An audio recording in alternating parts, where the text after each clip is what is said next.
It began with the water.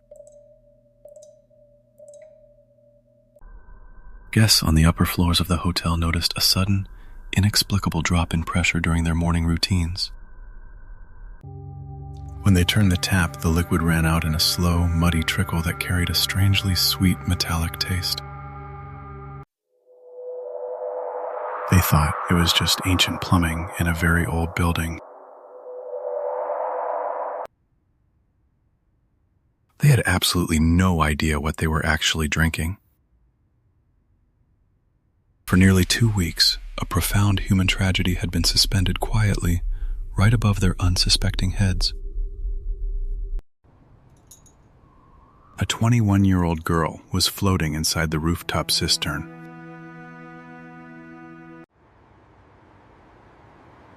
Her name was Elisa Lam. Elisa was a bright, deeply curious university student traveling down from Vancouver. She was documenting her solo trip on Tumblr, where her posts were filled with art, quotes, and the quiet anxieties of a young mind. She just wanted to see the world. In late January of 2013, she arrived in Los Angeles and booked a bed at a place called Stay on Main. It sounded like a trendy, budget-friendly hostel for young backpackers. But this modern facade was just a fresh coat of paint over a much darker history. The building was actually the infamous Cecil Hotel. While the lobby gleamed with polished brass and marble, the carpets just one floor above smelled heavily of stale smoke and lingering despair.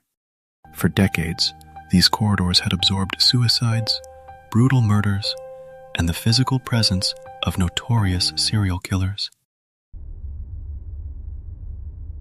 The shadows here were very old.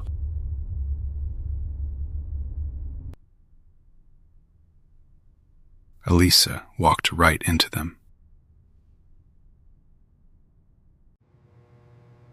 On January 31st, Elisa abruptly stopped calling her worried parents.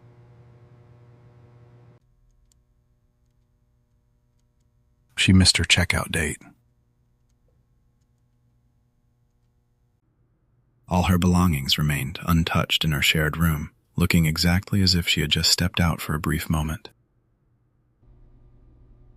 The Los Angeles Police Department rigorously searched the sprawling premises. Police dogs tracked her scent through the confusing hallways, but they inexplicably lost the trail near a window leading out to the fire escape. She had simply vanished into thin air. 2 weeks later, increasingly desperate for leads, investigators made a decision to release a bizarre piece of security footage. It was taken from inside a hotel elevator.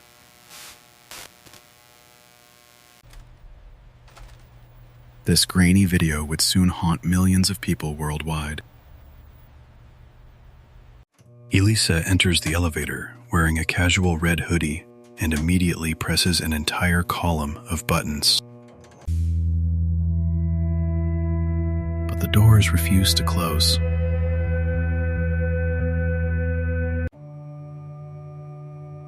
Suddenly, her behavior shifts violently. She jumps out, looking frantically down the dimly lit hallway before pressing herself against the interior wall. She is seemingly hiding from an invisible, approaching pursuer.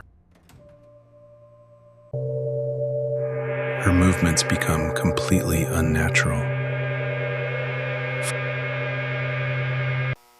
She steps out again, waving her hands in fluid, bizarre gestures, as if she were desperately negotiating with a ghost.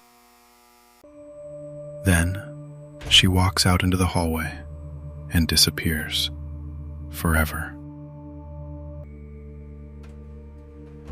The elevator doors finally slide shut. While the internet obsessively dissected the eerie footage, the physical reality inside the hotel was growing much grimmer. Hotel guests were becoming increasingly furious about the dark, foul-tasting water flowing from their taps. On February 19th, a maintenance worker took the elevator to the top floor and climbed the stairs to the restricted roof. 4 massive water tanks stood boldly against the bright Los Angeles skyline. He climbed the rusted ladder to check the main tank.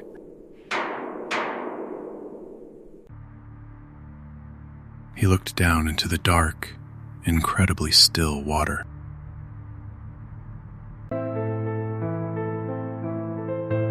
Elisa was there.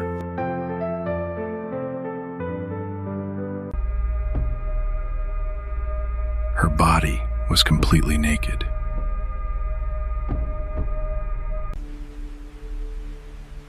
Her clothes were floating right beside her in the murky depths. The horrific discovery did not bring any genuine sense of closure to her family or the public.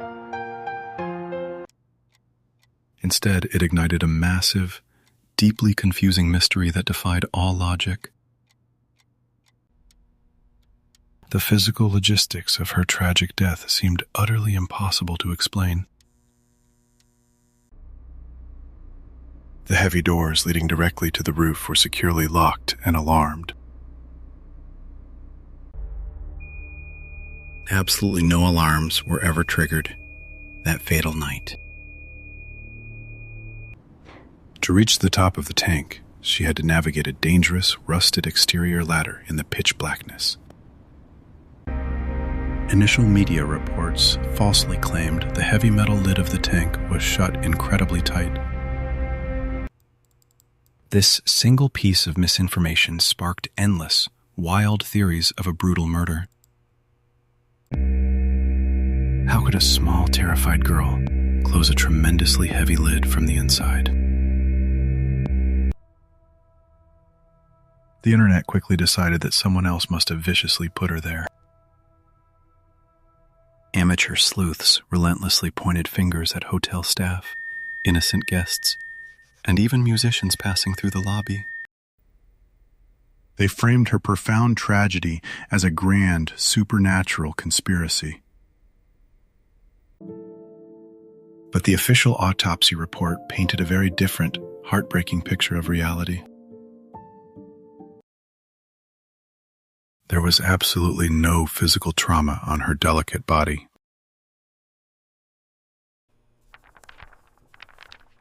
There was no sign of sexual assault or struggle. Toxicology showed no illicit drugs or alcohol clouding her system. However, the microscopic details revealed something far more vital to the ultimate truth. She was severely undermedicated for her medically diagnosed bipolar disorder. The famous elevator video was not a chilling paranormal encounter caught on tape. It was the desperately tragic documentation of a severe, terrifying, manic episode. Elisa was actively experiencing profound paranoia and incredibly vivid visual hallucinations. In her breaking mind, the lethal threat she was frantically hiding from was entirely real. She likely climbed the exterior fire escape in the freezing night to successfully bypass the alarm doors. Driven by sheer terror, she sought refuge in the most isolated, inaccessible place she could possibly find. She climbed into the cavernous water tank to hide. Once she dropped inside, the water level was tragically too low for her to ever reach the edge again. She was trapped. Floating in the freezing, pitch-black water, severe hypothermia inevitably began to shut down her fragile body. Victims of extreme hypothermia often experience a bizarre physiological phenomenon known as paradoxical undressing. They strip off their heavy clothes because their failing, dying nerves suddenly make them feel as though they are burning hot. She fought bravely in the dark until absolute exhaustion finally pulled her quietly under. There was no supernatural monster lurking in the hallways of the Cecil Hotel that night. The overwhelming terror came entirely from within her own beautiful, breaking mind. The coroner officially ruled her tragic, untimely death an accidental drowning. Severe mental illness was painfully listed as a significant contributing factor to the tragedy. But for millions of eager observers online, this undeniable truth was too painful, or perhaps simply too mundane. The massive online public hungered for a tangible physical villain. They stubbornly refused to believe that a human mind could turn so violently and completely against itself. It was infinitely easier to blame restless ghosts, institutional cover-ups, or shadowy, unnamed serial killers. Yet the most heartbreaking detail of all was eventually clarified by the hotel maintenance worker. When he found the massive water tank that morning, the heavy hatch was already wide open. Elisa had never been sealed inside a dark tomb by a meticulous murderer. She was simply a young, hopeful woman, caught in the terrifying grip of an unavoidable psychological crisis. She tragically slipped and fell completely through the cracks of a massive, chaotic city. The Cecil Hotel eventually closed its heavy doors forever, utterly unable to outrun its continuously grim reputation. But the restless ghost of Elisa Lam still wanders endlessly through hundreds of true crime internet forums. People still obsessively watch that grainy elevator video, desperately looking for hidden clues in the digital artifacts. In doing so, they almost always forget the deeply human being standing right at the very center. Elisa was a devoted daughter, a loving sister, and an incredibly talented writer with a profound, resonant voice. Her vibrant, promising life was unfairly reduced to 3 looped minutes of her absolute worst psychological agony. We must carefully ask ourselves why we so heavily prefer a chilling mystery over a silent human tragedy. Do the most haunting cases stay forever with us because of what we ultimately know to be true? Or do they linger in the darkness because of what we stubbornly refuse to accept? Some lives are memorialized through sensational headlines, but most just leave a heavy, lingering silence behind. There are many more stories exactly like this one, still waiting patiently to be properly examined.